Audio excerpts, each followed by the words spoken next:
আসসালামু আলাইকুম। ইনফো টেলিভিশনের সাথে রয়েছে নাসির উদ্দিন শিকদার।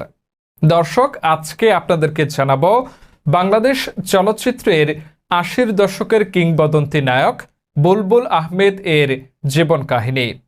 আহমেদ বুলবুল ১৯৪১ থেকে ২০১০ সালের অভিনেতা। পুরো নাম তবাররুক আহমেদ বুলবুল। বুলবুল আহমেদ নামেই জনপ্রিয়। ১৯৪১ সালের ৪ সেপ্টেম্বর পুরান ঢাকার আগা মসি লেনে জন্মগ্রহণ করেন। তার মায়ের নাম মোসাম্মদ মুসলেমা বেগম, বাবা খলিল আহমেদ। পূর্ব পাকিস্তান সরকারের অর্থ বিভাগের ডেপুটি সেক্রেটারি ছিলেন। তাছাড়া তিনি ছিলেন একজন শৌখিন অভিনেতা। নাটকে তার উৎসাহ বুলবুল আহমেদ উত্তরাধিকার সূত্রে লাভ করেছিলেন। বুলবুল আহমেদ ঢাকা কলেজিয়েট স্কুল থেকে ১৯৫৭ সালে মেট্রিকুলেশন এবং ঢাকা কলেজ থেকে ১৯৫৯ সালে আইএ পাশ করেন। তিনি নটরডেম কলেজ থেকে ১৯৬১ সালে বিএ এবং ঢাকা বিশ্ববিদ্যালয় ইতিহাস বিভাগ থেকে ১৯৬৩ সালে এমএ ডিগ্রি অর্জন করেন। বুলবুল আহমেদ কলেজ জীবন থেকেই বিভিন্ন সাংস্কৃতিক কর্মকাণ্ডের সঙ্গে জড়িত ছিলেন। সিলেট এমসি কলেজের ছাত্র অবস্থায় তিনি চিরকুমার সভা নাটকে অভিনয় করে দর্শকদের দৃষ্টি আকর্ষণ করেন। মঞ্চ নাটকে অভিনয়ের মাধ্যমেই তার অভিনয় জীবন শুরু। ১৯৬০ সালে তিনি ড্রামা সার্কেল নামে নাট্যদলে যোগদান করেন এবং ইডিপাস ও আর্মস অ্যান্ড দি ম্যান নাটক দুটিতে অভিনয় করেন। ১৯৬৮ সালে টেলিভিশনে তার অভিনয় জীবন শুরু হয়।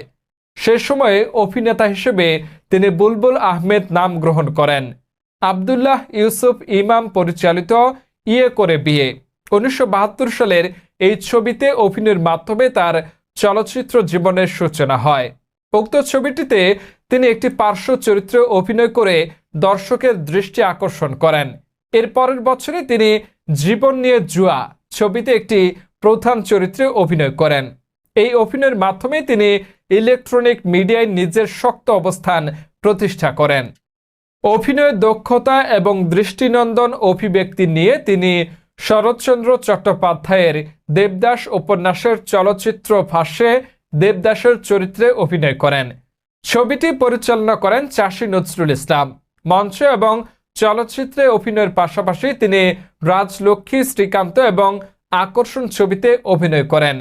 ছবি দুটি পরিচালনাও করেন তিনি। ছবি দুটি ব্যাপক ব্যবসায়িক সফলতা অর্জন করে।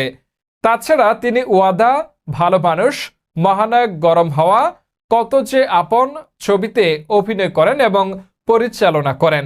তার অভিনীত ছবিগুলোর মধ্যে সীমানা পেরিয়ে, মহানায়ক, দীপু নম্বর 2, মোহনা, ভালো মানুষ, শেষ উত্তর, হারানুমানিক, সোনার হরিণ, সূর্যকন্যা, রূপালী সৈকতে, বধূ বিদায় উল্লেখযোগ্য।